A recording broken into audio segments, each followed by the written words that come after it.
반갑습니다. 붓다의 복과 지혜입니다. 오늘도 진리의 빛이 마음속에 머물기를 바랍니다. 우리가 살아가는 이 세상은 부처님의 가르침처럼 무상하며 모든 인연에는 깊은 뜻이 담겨 있습니다. 오늘은 조선시대의 천재 김시습 선생의 한문소설 금오신화 속 이야기, 그 중에서도 전라북도 남원 만복사에 전해 내려오는 신비로운 인연 이야기를 함께 나누려 합니다. 이 짧은 시간이 여러분께 부처님의 자비와 지혜를 다시금 떠올리는 계기가 되기를 기도합니다. 자, 그럼 전라북도 남원 만복사 이야기가 이제 금오신화에 나온다. 그 여정을 함께 해볼까요? 등불 아래의 약속. 옛날 남원의 만복사 근처에는 정운이라는 이름의 가난한 나무꾼이 살고 있었습니다. 그는 날마다 깊은 산에서 나무를 하고 저녁이면 절에 들러 부처님 앞에 조용히 앉아 참선을 하며 하루를 마무리했습니다. 정우는 늘 이렇게 중얼거리곤 했습니다. 가난하나 맑고 고요하게 살게 하소서. 내가 얻지 못해도 남을 원망하지 않게 하소서. 어느 날 밤 만복사 법당에 초를 켜고 기도하던 정우는 한 노승을 만났습니다. 노승은 말없이 앉아 있더니 정운에게 한마디 남기고 사라졌습니다. 네가 찾는 인연은 이미 와 있다. 다만 그것이 너의 소유가 아니라는 사실만 기억하거라. 그 말을 듣고 며칠 후 정우는 산속에서 길을 잃고 울고 있는 한 어린 소녀를 발견했습니다. 소녀는 부모를 잃고 혼자가 되었고 정우는 그 아이를 집으로 데려와 정성껏 돌보았습니다. 그러나 어느 날 아침 소녀는 편지를 남기고 떠났습니다. 삼촌처럼 따뜻한 사람 덕에 저는 다시 희망을 찾았습니다. 하지만 저는 이제 저의 길을 가야 합니다. 그리움은 인연의 흔적이지만 소유가 되지 않음을 배웠습니다. 정우는 슬펐지만 노승의 말을 떠올리며 부처님께 절을 올렸습니다. 그는 깨달았습니다. 소유하려 하면 괴로움이 따르고 머무르게 하면 인연은 멀어진다. 떠나는 것도 자비요, 남기는 것도 공덕이구나. 그 후 정우는 다시 나무를 하며 조용히 살아갔고 마을 사람들은 그를 마음을 비운 자라 부르며 존경했습니다. 부처님의 진리를 품은 문인의 자취. 금오신화의 배경 조선시대의 불안정한 현실과 영적 갈망. 금오신화는 단순한 귀신 이야기나 기이한 판타지 소설이 아닙니다. 그 이면에는 혼란한 시대의 인간 존재에 대한 근본적인 질문, 그리고 부처님께서 설하신 이 모든 것은 덧없고 집착하지 말라는 무상의 진리가 녹아 있습니다. 김시습이 이 작품을 쓴 시기는 단종이 폐위되고 세조가 왕위를 찬탈한 격변기였습니다. 나라의 도리가 무너지고 충절과 생명이 가벼워지던 그 시절, 그는 묻습니다.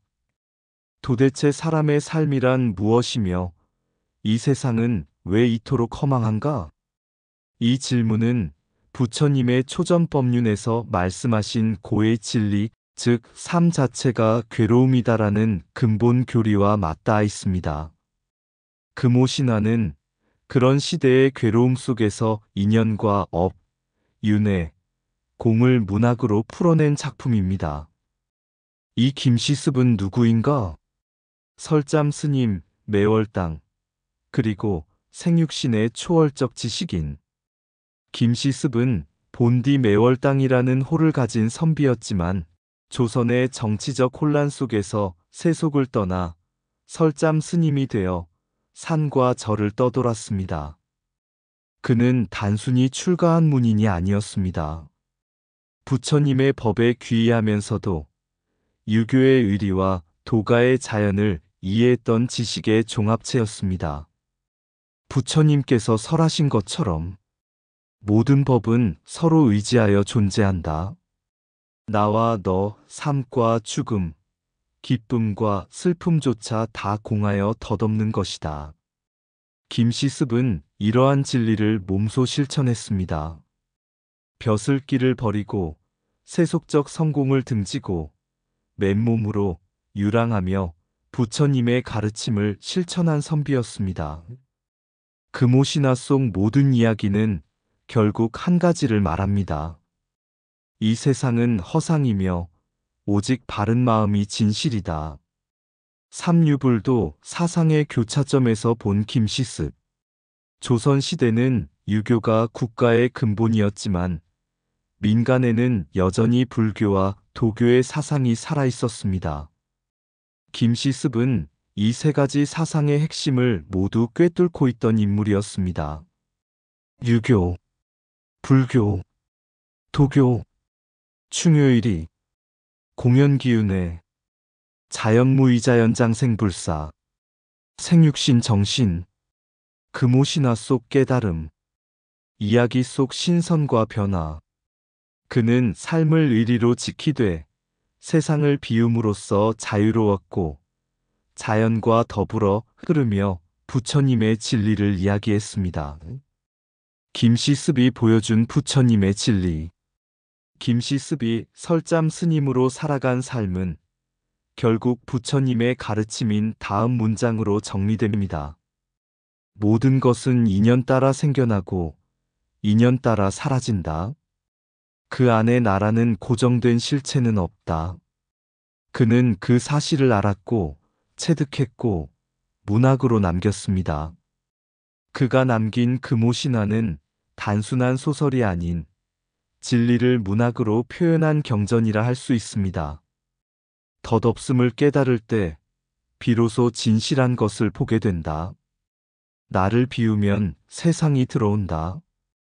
인연은 잡는 것이 아니라 이해하고 흘려보내는 것이다. 영광도 치욕도 모두 공일 뿐이다. 세상이 미쳤다 해도 마음은 고요할 수 있다. 모든 이별은 또 다른 시작의 문 앞에 선 것이다. 참된 충성은 목숨을 걸기보다 진리를 따르는 것이다. 사라지는 꽃잎이 아름다운 이유는 집착하지 않기 때문이다. 무소유란 가난함이 아니라 마음이 머물지 않는 것이다. 세속을 떠난다고 깨닫는 것이 아니라 집착을 떠나야 깨닫는다. 윤회는 바깥에 있지 않다. 매 순간 선택에 있다. 사람을 미워하는 건 나를 괴롭히는 일이다. 모든 미움은 내 마음에서 시작된다. 진리를 따라가는 자는 길을 잃지 않는다. 몸은 산에 살아도 마음이 속세에 있으면 참된 출가가 아니다. 문학은 허구일지라도 그 안에 담긴 깨달음은 참되다. 그림자와 인연 부처님의 법에서 본 귀신의 본질. 옛날 경상도 어느 산골 마을에 지연이라는 젊은 스님이 살고 있었습니다. 지연 스님은 열심히 경전을 읽고 참선을 하며 부처님의 법을 따르려 노력했지만 언제부터인가 밤마다 자신을 따라다니는 낯선 기운에 시달렸습니다. 어느 날 밤, 스님은 법당에서 금강경을 독송하고 있었는데 초저녁이 지나자 서늘한 바람과 함께 희미한 여인의 모습이 나타났습니다. 스님은 놀라지 않고 말했습니다. 귀신이든 중생이든 다만 고의 세계에 갇힌 존재일 뿐. 네가 여기에 머무는 이유를 말해다오. 그러자 여인은 흐느끼며 말했습니다. 나는 이승에 미련이 많아 떠나지 못했습니다. 삶과 죽음을 오가며 누구도 나를 기억해주지 않습니다. 나는 무엇입니까? 사람이었으나 지금은 그저 허공일 뿐입니다. 스님은 조용히 눈을 감고 부처님의 가르침을 떠올렸습니다. 부처님의 진리로 보는 귀신의 실체. 불교에서 귀신은 따로 존재하는 존재가 아닙니다. 모든 생명은 업에 따라 육도를 윤회하고 그 과정 중에 중음신, 즉 죽은 뒤 49일 동안 이승과 저승 사이를 떠도는 존재가 됩니다. 이것이 바로 귀신의 실체이며 분노, 집착, 슬픔 등의 번뇌가 극심한 경우 그 업식으로 인해 구천을 떠돌게 되는 것입니다. 귀신이란 존재는 내가 죽었다는 집착에서 비롯된 허상이며 실체가 아니라 인연 따라 생긴 한순간의 의식일 뿐입니다. 부처님께서는 말씀하셨습니다. 나라고 할 것이 없고 죽었다고 할 실체도 없다. 모든 것은 인연 따라 생기고 인연 따라 사라질 뿐이다. 지연 스님은 법당에 앉아 49제를 지내며 여인의 넋을 위로했습니다. 그 7일마다 한 번씩 경을 읽고 공양을 올리고 연꽃을 떠올리며 말했습니다. 그대는 머문 적도 없고 떠나는 것도 아니다. 마음이 집착하지 않으면 그대는 이미 극락에 다다른 것이다. 성호사설과 음양론적 귀신 해석. 조선 후기 학자 이익은 성호사설에서 이렇게 말했습니다. 귀는 음지의 기운이고 신은 양지의 기운이다. 귀신은 음양이 떠난 후 남은 영이다. 이는 동아시아 철학의 음양론과 부처님의 연기설이 맞닿아 있는 지점입니다. 모든 생물은 음과 양, 즉 기로 이루어져 있고 그 기가 해체되면서 생명이 사라지고 혼백이 흩어지는 것입니다.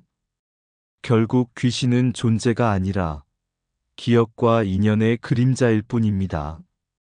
우리가 공경해야 할 것은 귀신 자체가 아니라 그가 살아있던 때의 인연과 삶의 무게입니다. 귀신은 공이며 기억은 자비되다. 지연 스님이 마지막 49제를 마치던 날 바람도 먹고 여인의 기척도 사라졌습니다. 스님은 말없이 부처님께 절을 올렸습니다. 돌아가는 길은 본래 있던 자리. 떠나는 것도 오는 것도 없으니 모든 영은 스스로 해탈을 향하리라. 귀신은 무섭고 두려운 존재가 아닙니다. 그 또한 괴로움 속에 갇힌 중생이며 그를 이해하고 공경하는 마음은 바로 자비의 실천입니다. 우리가 부처님의 뜻대로 49제를 지내고 공덕을 쌓고 마음을 비우는 이유는 바로 모든 생명이 고통을 떠나기를 바라는 연민의 마음 때문입니다. 죽음은 끝이 아니라 또 다른 인연의 시작이다. 떠나지 못하는 영혼이 있는 것이 아니라 놓지 못하는 마음이 있을 뿐이다. 귀신은 두려움이 아니라 연민으로 바라보아야 할 또 하나의 중생이다. 모든 존재는 공하다. 귀신조차 실체가 아닌 인연의 그림자일 뿐이다. 집착이 강한 곳에 영혼은 머문다. 그대의 마음부터 먼저 놓아라. 49일의 기도는 떠난 이를 위한 것이 아닌 남은 이를 위한 자비의 길이다. 이승과 저승의 경계는 마음속에 있다. 업이 끊기면 윤회도 멈춘다. 죽음을 이긴 것은 지혜이며 귀신을 위로하는 것은 자비다. 산 자는 기억으로 인연을 맺고 떠난 자는 공덕으로 해탈을 얻는다. 무엇도 실체가 없으니 귀신 또한 나가 아니라 허공에 잠시 머문 이름일 뿐이다. 괴이한 현상은 외부에 있는 것이 아니라 우리가 집착한 마음 안에 있다. 죽음 앞에서도 마음을 내려놓을 수 있다면 그곳에도 고요가 머문다. 인연 따라 왔다면 인연 따라 떠나는 것이 도리다. 사라진 존재를 기억하는 것은 애착이 아니라 감사여야 한다. 불빛이 꺼졌다고 어둠만 있는 것이 아니다. 그 자리에도 여전히 자비는 머문다. 등불 아래 피어난 인연 만복사에서의 깨달음. 조선 남원 산골짜기 끝자락에 양생이라는 총각이 살고 있었습니다. 양생은 부모 없이 홀로 자라 가난하고 외로운 삶을 살고 있었습니다. 나이 30이 넘도록 장가도 들지 못하고 그는 매일 밤 하늘을 보며 이렇게 한탄하곤 했습니다. 나는 어찌 이리도 외롭게 태어나 누구 하나 인연이 없단 말인가. 부처님, 저에게도 단 한 사람의 인연을 허락해 주십시오. 그런 양생이 어느 봄날 남원의 만복사로 향했습니다. 그날은 3월 24일, 처녀 총각들이 부처님께 인연을 기원하는 등불 축제의 날이었습니다. 양생은 부처님 앞에 나아가 우도 속에서 꺼낸 저포를 들고 말했습니다. 오늘은 부처님과 저포놀이를 하려 합니다. 제가 이기면 인연을 주시고 지면 100일 기도를 올리겠습니다. 저포놀이는 단순한 게임이 아니었습니다. 이 장면은 인연의 조건이 수행해 있음을 상징하며 운명조차 자기 마음의 정성으로 바꿀 수 있다는 부처님의 중도 사상을 은유합니다. 양생이 저포에서 승리하자 갑자기 법당 문이 열리고 선녀처럼 아름다운 여인이 나타났습니다. 그녀는 자신의 소원을 적은 종이를 부처님 앞에 놓고 기도한 후 말없이 양생을 이끌었습니다. 양생은 황홀한 밤을 보내며 그녀와 사랑을 나누었지만 그녀는 떠나기 전 말했습니다. 이 인연은 여기까지입니다. 우리는 부처님의 뜻 안에서 잠시 스쳐가는 인연일 뿐입니다. 양생은 충격에 빠졌지만 그녀가 남긴 은그릇과 편지, 그리고 눈물 섞인 기도를 통해 이 모든 것이 현실이 아닌 공의 세계 속 인연의 반영임을 서서히 깨닫게 됩니다. 이야기 속 양생과 처녀의 만남은 실제 사건이기보다 번뇌와 집착을 이겨내는 자만이 참된 인연을 얻을 수 있다는 수행의 이야기입니다. 양생은 현실에서 외로운 자이지만 마음을 다해 기도하고 자신을 내려놓았을 때 인연이라는 환상이 찾아오고 집착이 떠나가는 해탈을 경험합니다. 처녀는 실체가 아닌 부처님의 가피로 나타난 인연의 환영이며 모든 존재가 공하고 무상함을 알려주는 부처의 상징입니다. 만복사는 단순한 절이 아닌 마음이 맑아질 때에만 도달할 수 있는 자성의 공간, 즉 우리 마음 안의 깨달음의 법당을 의미합니다. 사랑도 만남도 떠남도 진리의 일부이다. 양생은 이후 부처님께 100일 기도를 올리며 이렇게 말합니다. 내가 원한 것은 사랑이 아니라 외로움을 피하려 한 마음이었음을 알았습니다. 그녀는 내게 온 것이 아니라 내가 만든 그림자였음을 알았습니다. 이제는 어떤 인연이 오더라도 머물지 않겠습니다. 오면 감사하고 가면 보내는 것이 진리이기에.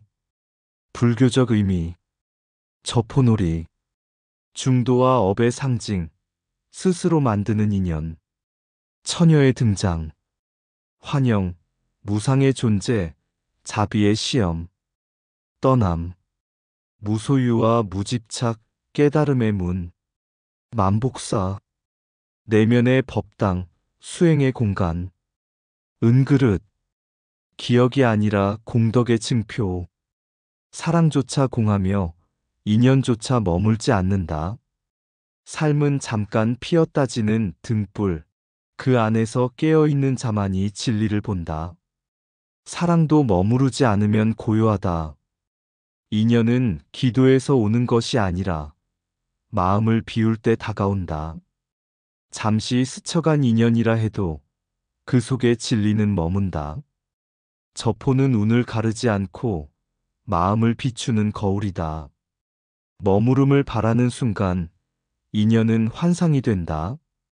법당에 불을 켠 건 손이지만 그 빛을 밝힌 건 마음이다. 가장 아름다운 인연은 소유하지 않고 기억하는 것이다. 환상은 사라지지만 깨달음은 남는다. 사랑은 붙잡는 것이 아니라 감사함으로 보내는 것이다. 떠나는 이가 남기는 것은 이별이 아니라 자비다. 모든 만남은 업의 인연, 모든 이별은 수행의 길이다. 세상에서 가장 깊은 기도는 말없는 눈물 속에 있다. 외로움이 만든 기도가 진실할 때 부처님은 인연을 시험하신다. 등불은 바람에 꺼질 수 있어도 마음의 등불은 공덕으로 밝아진다. 그녀가 떠난 게 아니라 내가 비로소 놓은 것이다. 사라진 인연 속에 남은 진리. 양생은 처녀와의 인연이 끝난 후에도 매일 아침 만복사 앞마당을 걸었습니다. 그는 다시 저포를 들지 않았고 다시는 누군가를 향해 기도하지도 않았습니다. 그러나 그는 매일 부처님 앞에 앉아 조용히 속삭였습니다. 이제는 얻기 위하여 기도하지 않겠습니다. 떠나도 괴롭지 않고 머물러도 집착하지 않는 그 마음을 배우고 싶습니다. 그의 눈에는 더 이상 아쉬움도 슬픔도 없었습니다. 그는 깨달았습니다. 사랑은 인연이고 인연은 머물지 않으며 마음이 머물 때 괴로움이 생기고 마음이 비워질 때 자유가 찾아온다는 것을. 그가 바라보던 법당의 불빛은 더 이상 소원을 이루기 위한 기도의 등불이 아니라 자기를 비추는 지혜의 등불이 되었습니다. 이 세상 모든 것은 인연 따라왔다가 인연 따라간다. 그 안에 집착할 나는 없고 머물 사랑도 없으며 남는 것은 다만 그 안에서 피어난 자비와 깨달음뿐이다. 금오신화의 만복사 저포기는 단지 기이하고 낭만적인 이야기가 아닙니다. 그 속엔 사랑을 통해 번뇌를 보고 이별을 통해 무집착을 배우고 인연을 통해 자기를 비우는 부처님의 길이 담겨 있습니다.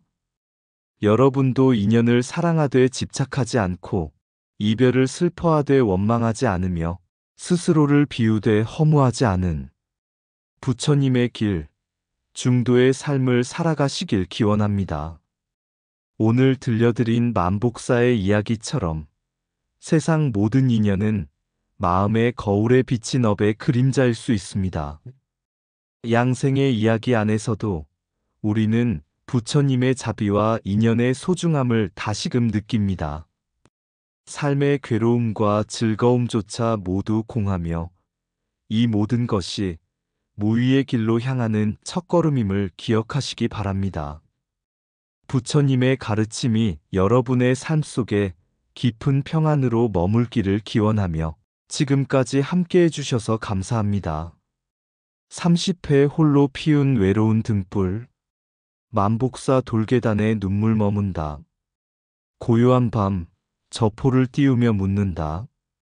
이 목숨, 어디로 가는 길입니까?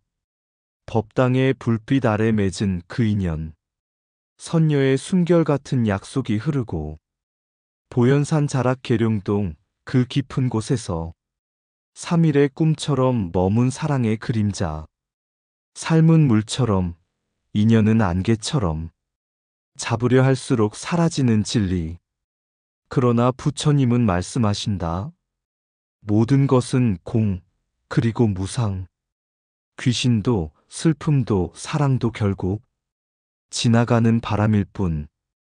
너는 나를 보고 나는 너를 보고 결국 나도 없고 너도 없다. 보시 바람일 나를 버리는 큰 자비. 양생의 고요한 기다림 속에 참된 깨달음은 내려앉는다. 그 여인은 왔는가? 아니, 이미 마음속에. 이상 붓다의 복과 지혜였습니다. 오늘도 복지구족한 날 되세요. 구독과 좋아요는 붓다의 복과 지혜를 밝히는 큰 자비의 등불이 됩니다.